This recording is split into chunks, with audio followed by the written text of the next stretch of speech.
Let's talk about a different disaster now that unfolded this past weekend. A shack fire in the Joe Slovo informal settlement that's in Cape Town has left over 1,000 people destitute. Now, we've been hearing in the last few hours that attempts to rebuild have now begun. You're looking at some of the residents who gathered there in the aftermath, waiting to see what it is that they could salvage in order to be able to rebuild their shacks. Let's talk about the relief that's going there with Mzikhona Mgedle, founder and MD for Langa Bicycle Hub. Welcome to the program. So you are one of the people who've been on the ground, I understand, in Langa, trying to assist the people of the Joe Slovo informal settlement. Talk to us first about what you found when you got there. Thank you. Hello, everyone. My name is Mzikhona Mgedle. I'm from Langa. I'm a bicycle activist on the ground and working with other organizations. What I found when I got there, I found people confused, people crying, children, homeless. I got there just when the fire was happening and when the officials were there also, the Metro Police, the fire brigaders. It was chaos and it was painful to see people's houses burning, and the services for disaster couldn't get through because of some challenges that these houses are built on top of each other. Many people were homeless because of that.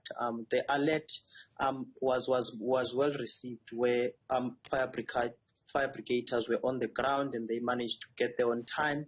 But the challenge was that many houses were built on top of each other and they didn't have access.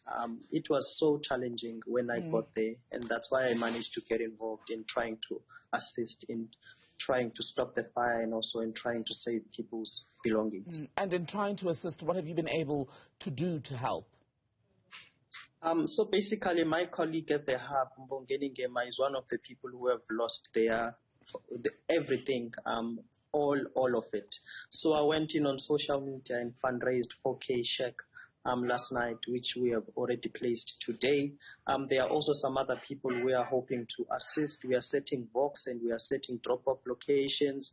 We're asking for donations that can be used to build shacks, as the people don't have equipment, and that is the most challenging need, that people have been staying on their plots while they were homeless, waiting and also begging and also trying to contact families so they can assist them in finding materials to build homes.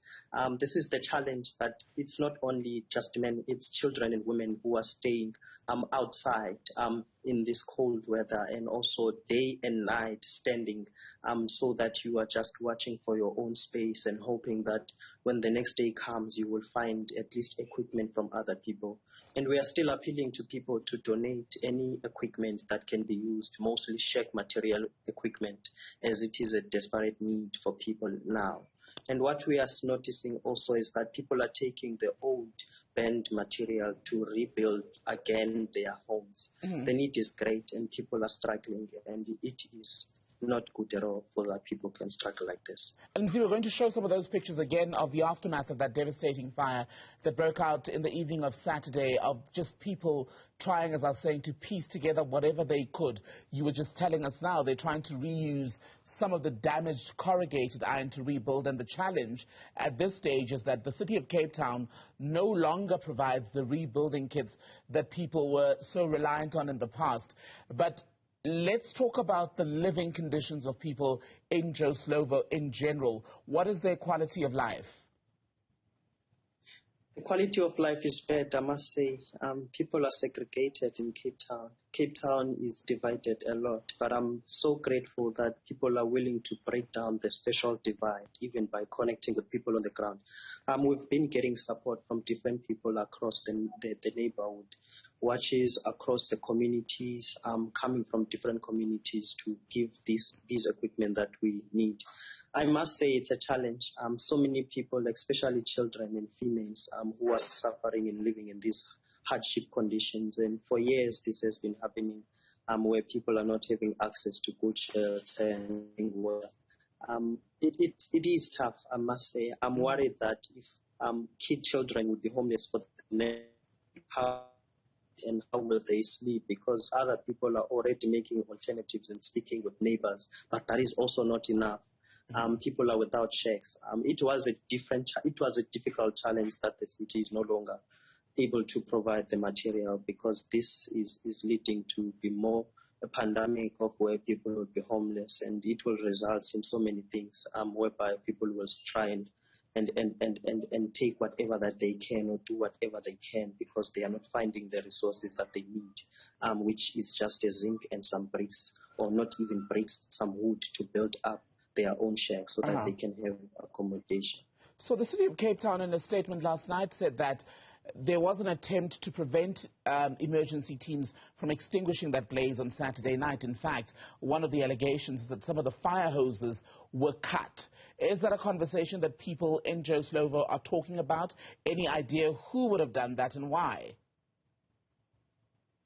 Basically, it was a traumatic disaster because people were seeing that the challenge is that the fire brigade pipes couldn't access to where the fire was because of how it is just occupied, and people started to cut and trying to assist.